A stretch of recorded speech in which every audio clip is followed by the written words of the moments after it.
अपने विचार को रखें। धन्यवाद। दीजिए ठीक है आगे जा। सबसे पहले आप सभी का मैं तहे दिल से स्वागत और अभिनंदन करता हूं।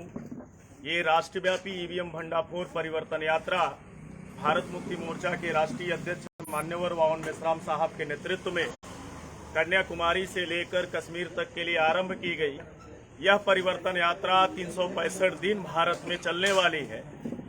ईवीएम के खिलाफ और ईवीएम के द्वारा जो गड़बड़ियां करके इस देश में मूल निवासी बहुजनों के हक और अधिकार को खत्म करने की जो कोशिश की जा रही शासक जातियों के द्वारा, मनुवादी ताकतों के द्वारा, उसका पर्दाफाश करने के लिए और इस देश के लोकतंत्र और इस देश की एकता और अखंडता और इस देश के संविधान को नुकसान पहुंचाने वाली ताकतों को और पूर्णतः समाप्त करने के लिए मान्यवर वावन मेश्राम साहब के नेतृत्व में ये परिवर्तन यात्रा चल रही है। ये परिवर्तन यात्रा उत्तर प्रदेश में 21 मार्च से आरंभ हुई। पूर्वांचल के अलग अलग जिलों से होते हुए आज अमेठी जनपद में ये परिवर्तन यात्रा आप लोगों के बीच में पहुंची। साथियों, इलेक्ट्रॉनिक वोटिंग मशीन का पूरे भारत में अगर कोई शख्सियत विरोध कर रही है इस देश के लोकतंत्र को बचाने के लिए और इस देश में इलेक्ट्रॉनिक वोटिंग मशीन में जो गड़बड़ियां हो रही है उसके खिलाफ कोई समाज को जागृत करने और आंदोलित करने का काम कर रहा है तो आज के तारीख में मूल निवासी नायक मान्यवर वावन मेश्राम साहब कर रहे हैं। उनके इस जागृति के महाअभियान की वजह से भारत में एक ऐसी संगठित शक्ति का निर्माण हुआ इस देश को बचाने के लिए और इस देश की एकता और अखंडता को खंडित करने वाली ताकतों को भारत में जड़ से समाप्त करने का 6 अक्टूबर 2022 को मान्यवर वावन मेश्राम साहब के नेतृत्व में आरएसएस के हेडक्वार्टर का 6 अक्टूबर 2022 को घेराव किया। भारत के तारीख में आज तक ऐसी कोई घटना नहीं घटी जो आरएसएस के गिरेवान को पकड़ने का काम किया। आरएसएस के गिरेवान को आज के तारीख में कोई शख्सियत ने पकड़ा, किसी नेतृत्व ने पकड़ा, किसी लीडर ने पकड़ा तो भारत मुक्ति मोर्चा के राष्ट्रीय अध्यक्ष मान्यवर वावन मेश्राम साहब ने पकड़ा। साथियों, आज इलेक्ट्रॉनिक वोटिंग मशीन की अगर हम बात करें, दुनिया के जितने विकसित देश हैं वो अपने यहाँ इलेक्ट्रॉनिक वोटिंग मशीन का इस्तेमाल पूर्णतः नहीं करते हैं। उनके यहाँ उनके देशों में चुनाव में ईवीएम का इस्तेमाल नहीं किया जाता। भारत से टेक्नोलॉजी के मामले में, तकनीकी मामले में कई गुना विकसित देश हैं, कई गुना आगे जो देश हैं तकनीकी मामले में, वे भी अपने यहाँ ईवीएम का इस्तेमाल नहीं करते। सबसे पहले नीदरलैंड ने अपने यहाँ इलेक्ट्रॉनिक वोटिंग मशीन का इस्तेमाल करना शुरू किया, लेकिन नीदरलैंड जैसा देश 2006 में इलेक्ट्रॉनिक वोटिंग मशीन को पूर्णतः बंद किया और बंद करने के संदर्भ में ये बातें कहते हुए उन्होंने बयान किया कि इलेक्ट्रॉनिक वोटिंग मशीन से फ्री, फेयर और ट्रांसपेरेंट तरीके से इलेक्शन संभव नहीं है, चुनाव संभव नहीं है। और यही बात 2009 में जर्मनी के सुप्रीम कोर्ट ने जून महीने में डायरेक्ट इंटरफेयर किया। सत्ताधारी जो पार्टी थी उस समय इंटरफेयर किया और इंटरफेयर करते हुए, हस्तक्षेप करते हुए कहा इलेक्ट्रॉनिक वोटिंग मशीन से फ्री, फेयर और ट्रांसपेरेंट तरीके से चुनाव नहीं हो सकता। बैलेट पेपर से ही फ्री, फेयर और ट्रांसपेरेंट तरीके से चुनाव हो सकता है, मुक्त, निष्पक्ष और पारदर्शी तरीके से चुनाव हो सकता है। जर्मनी ने भी 2009 में ईवीएम को पूर्णतः बंद कर दिया। आज अगर हम बात करें, दुनिया में 195 देश लोकतांत्रिक देशों की श्रेणी में आते हैं। दुनिया के 195 देश लोकतंत्रीय शासन व्यवस्था को अपनाते हैं। लोकतंत्र का मतलब प्रजा का शासन, जनता का शासन। इस व्यवस्था को स्वीकार करने वाले देशों की बात करें तो मात्र 31 देश हैं और 31 देशों में आज 11 ही देश इलेक्ट्रॉनिक वोटिंग मशीन का इस्तेमाल करते हैं। बाकी 195 जो डेमोक्रेटिकल कंट्री हैं वो ईवीएम का इस्तेमाल नहीं करते। तो दुनिया के इतने बड़ी संख्या में जो लोकतांत्रिक देश हैं वो अपने यहाँ के चुनाव में बैलेट पेपर का इस्तेमाल करते हैं। वो ऐसा मानते हैं कि इलेक्ट्रॉनिक वोटिंग मशीन में गड़बड़ियां करके चुनाव जीते जा सकते हैं, आंकड़ों में फेरबदल किए जा सकते हैं, हेरा फेरी की जा सकती है, इस बात पर वो अपने यहाँ ईवीएम को पूर्णतया बैन करते हैं। जब दुनिया के इतनी बड़ी संख्या में लोकतांत्रिक देशों में ईवीएम मशीन बैन है, तो भारत भी लोकतांत्रिक देश है, भारत में भी ईवीएम मशीन बैन होना चाहिए। आज इसकी लड़ाई पूरे भारत में इलेक्ट्रॉनिक वोटिंग मशीन के जरिए जो आज ओबीसी एससी एसटी माइनॉरिटी के वोटों पर डाका डाला जा रहा है, ओबीसी एससी एसटी माइनॉरिटी के वोटों के साथ घोटाले किए जा रहे हैं, चोरी किए जा रहे हैं। और चोरी कौन करेगा? जिसके पास नोट नहीं होगा वो नोटों की चोरी करेगा, जिसके पास वोट नहीं होगा वो वोटों की चोरी करेगा।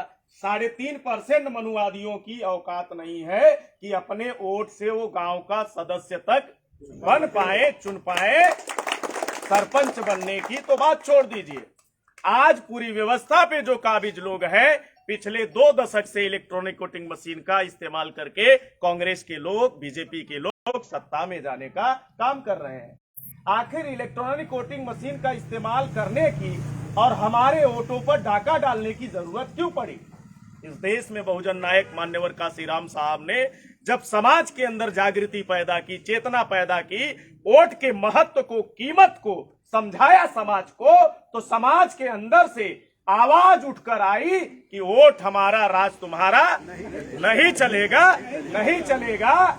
जब ये आवाज समाज के अंदर चेतना आने के बाद, जागृति आने के बाद, समझदारी आने के बाद ये आवाज जगह जगह उठने लगी कि वोट हमारा, राज तुम्हारा नहीं चलेगा, नहीं चलेगा। लोग अपने जनप्रतिनिधि, अपने समाज के बीच के लोगों को नुमाइंदा चुनकर भेजने लगे सांसद में और विधानसभाओं में, तो ब्राह्मणों के पेट में हलचल होने लगी। तो उन्होंने ये वोट के अधिकार को और शून्य बनाने के लिए, प्रभावहीन बनाने के लिए कहा, ईवीएम लाकर, कांग्रेस के लोगों ने ईवीएम लाकर क्या कहा कि ईवीएम हमारा, वोट तुम्हारा, खूब चलेगा, खूब चलेगा, दबाओ बटन, हम न डिसाइड करेंगे किधर जाएगा। तो इसलिए आज ईवीएम इस देश के संवैधानिक अधिकारों को, इस देश के नागरिकों के संवैधानिक अधिकारों को लगातार समाप्त कर रही है। और इसको समाप्त करने के लिए पूरे भारत में कोई जद्दोजहद कर रहा है तो मान्यवर वावन मेश्राम साहब कर रहे हैं। हमें फक्र है, मैं एक बात कहा करता हूं कि you can fool some people for some time, you can not fool all the people for all the time. कुछ लोगों को कुछ समय के लिए मूर्ख बनाया जा सकता है, लेकिन मान्यवर वावन मेश्राम साहब जैसी शख्सियत जब तक हमारे बीच में जिंदा है, इस देश के मूल निवासी बहुजनों को हमेशा के लिए मूर्ख और गुलाम नहीं बनाया जा सकता। ये व्यवस्था परिवर्तन की लड़ाई है, ये हमारे मुक्ति की लड़ाई है। इस मुक्ति की लड़ाई में हमारे लोगों को तन मन धन से शामिल होना चाहिए। इस लोकतंत्र को बचाने की लड़ाई में, इस देश की एकता और अखंडता को बचाने की लड़ाई में ईवीएम का इस्तेमाल करके जो इस देश के लोकतंत्र, इस देश की एकता और अखंडता को खंडित करने वाली ताकतें पैदा हो रही है, उसको जड़ से समाप्त करने की लड़ाई आज पूरे भारत में मूल निवासी नायक मान्यवर वावन मेश्राम साहब लड़ रहे हैं। और आज डीएनए ने साबित कर दिया भारत में कौन देसी और कौन विदेशी है। इसलिए मैं कहा करता हूं कि शेरनी की नस्लें कभी सियार पैदा नहीं करती, शेरनी की नस्लें कभी सियार पैदा नहीं करती। हम मूल निवासियों की माएं कभी गद्दार पैदा नहीं करती। भेड़ियों की ताकत से, ये जो आरएसएस और बीजेपी के लोग हैं, भेड़ियों की ताकत से चीते मरा नहीं करते। बुद्ध और भीम के दीवाने किसी से डरा नहीं करते, किसी से डरा नहीं करते। हमें संघर्ष करने की जरूरत है। आने वाली पीढ़ियों के भविष्य को बचाने के लिए, अस्तित्व को बचाने के लिए मान्यवर वावन मेश्राम साहब के नेतृत्व में ये व्यवस्था परिवर्तन और इस देश में मूल निवासी बहुजनों के मुक्ति के आंदोलन में शामिल होने की जरूरत है। और आप लोग ऐसा करेंगे, इस आंदोलन को आप लोग तन मन धन से सहयोग करेंगे, इस कारवां को बढ़ाने के लिए समाज को बड़े पैमाने से और समय, श्रम, बुद्धि, हुनर और साधन संसाधन देकर एक संगठित शक्ति निर्माण करके इस व्यवस्था को बदलने के लिए कोशिश करना ही होगा। नहीं तो मैं कहा करता हूं कि जागती हुई चींटी सोए हुए हाथी से ज्यादा ताकतवर।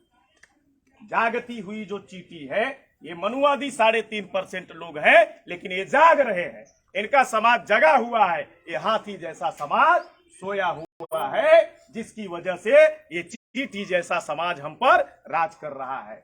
हमें जगना होगा और अपने समाज को जगाना होगा और जगाकर संगठित शक्ति का निर्माण करना होगा।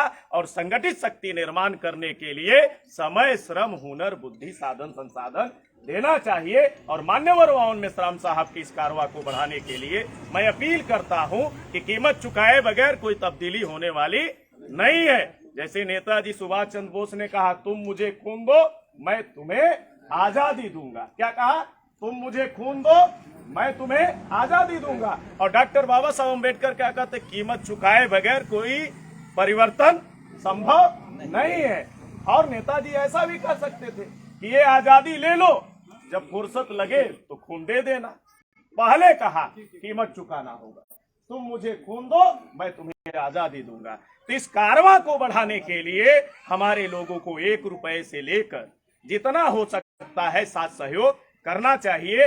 आप लोग इस कारवां को निरंतर चलाने के लिए ईवीएम भंडाफोर परिवर्तन यात्रा पार्ट 2 को लगातार पूरे भारत भर में चलाने के लिए आप लोगों को स्वेच्छा से 1 रुपए से लेकर जितना सहयोग कर सकते हैं करना चाहिए, ताकि ये कारवां सतत गतिशील रहे। आप लोग ऐसा करेंगे। आपने मुझे समय दिया, मेरी बात सुना, इसके लिए आभार, धन्यवाद।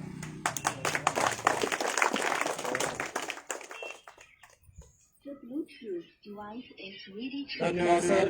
माननीय चांद मोहम्मद साहब की सहयोग करना चाहिए। साथियों, जो सहयोग करना चाहते हैं जन आंदोलन निर्माण निधि के रूप में वो साहब भेंट कर सकते हैं। साथियों, हमारे बीच में एक महान शख्सियत बैठे हैं जो राष्ट्रीय स्तर पे वो संगठन बनाया है, लड़ाई लड़ रहे हैं। हम चाहे तो कम समय में 5 मिनट में अपनी बात रखें। माननीय राम सुमेर वर्मा जी आए, जो राष्ट्रीय किसान मोर्चा आंदोलन दिल्ली में चल रहा था, इसमें भी सहयोग और समर्थन दिए थे। धन्यवाद। साथियों, आप सभी लोगों का इस ईवीएम भंडाफोर राष्ट्रव्यापी परिवर्तन यात्रा की तरफ से क्रांतिकारी अभिवादन। साथियों, चांद मोहम्मद भाई ने ज़्यादा बातें बता दिया है और अभी प्रोग्राम आगे भी है, कई प्रोग्राम हैं। तो हमें सिर्फ इतना कहना है कि ये जो संदेश इन्होंने दिया है, मेश्राम साहब का जो संदेश है, और ईवीएम मशीन हटाए बगैर ना तो किसानों की समस्या का समाधान है, ना तो मजदूरों की समस्या का समाधान है, ना तो बुनकरों की समस्या का समाधान है, ना पढ़े लिखे आज जो बेरोजगार बन करके देश में घूम रहे हैं उनके भी समस्या का कोई समाधान नहीं है, और जो महिलाओं के ऊपर अत्याचार अनाचार हो रहा है उसका भी कोई समाधान नहीं है। सारी समस्या की जड़ इस समय वर्तमान में ईवीएम मशीन है। ईवीएम मशीन के घोटाले से चुने गए जो संघ की सरकार चल रही है जालिमों की, ये ईवीएम के बलबूते चुनी जा रही है।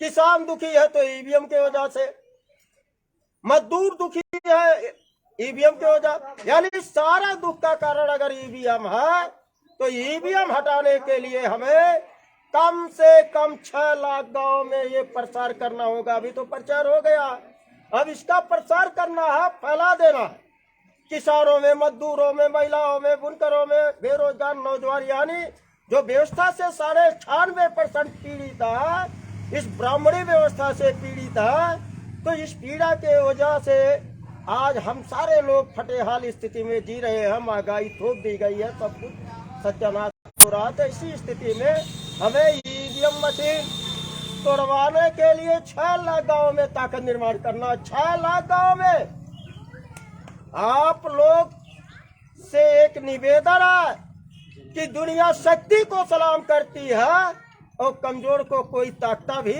उसकी ओर नहीं है। इसलिए ताकत निर्माण करने के लिए अभी आपने कहा कि एक कारवा चल रहा है। इस कारवा को 600 जिलों में ले जाने के लिए और 6 लाख गाँव के लिए आप लोगों का साथ सहयोग चाहिए।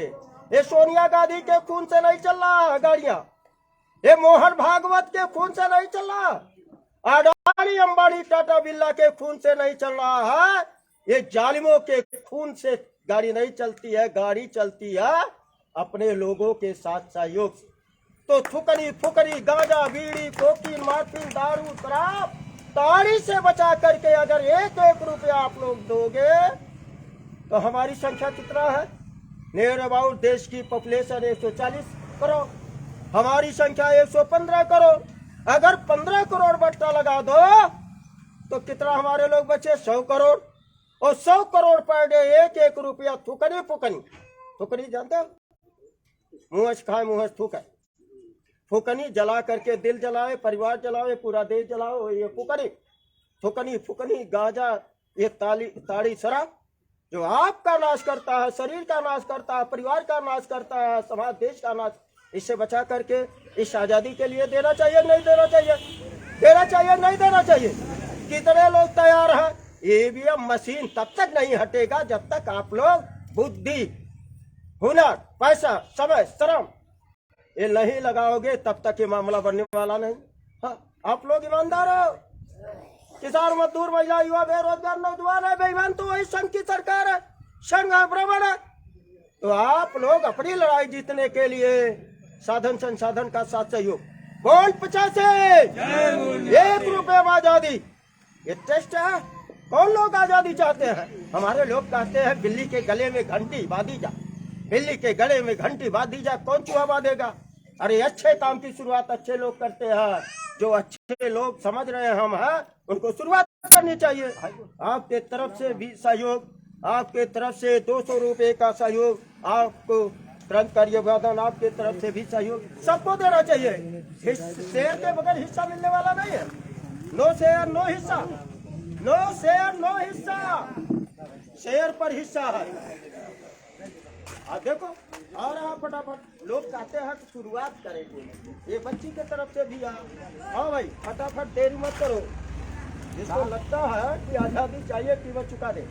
अभी तो पसीना बहाने में आजादी मिल सकती है, खून बहाने मिलने वाली नहीं है 24 के बाद। इसलिए साथ सहयोग दो और आप लोगों को यही काम बड़े पैमाने में करना चाहिए। आइए देखिए, इधर से भी इनको भी आजादी चाहिए। चलो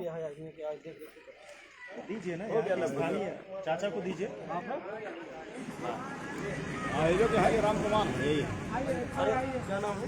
राम कुमार, किधर? राम कुमार कोटेदार। जब प्रसाद जी किधर है? जब प्रसाद जी किधर? इधर। हाँ, ये पकड़ो, ये नोट उठा करके पकड़ करके गिन करके ये इकट्ठा उठाओ, ले जाओ, गिन करके उनको दे दो। अब घूस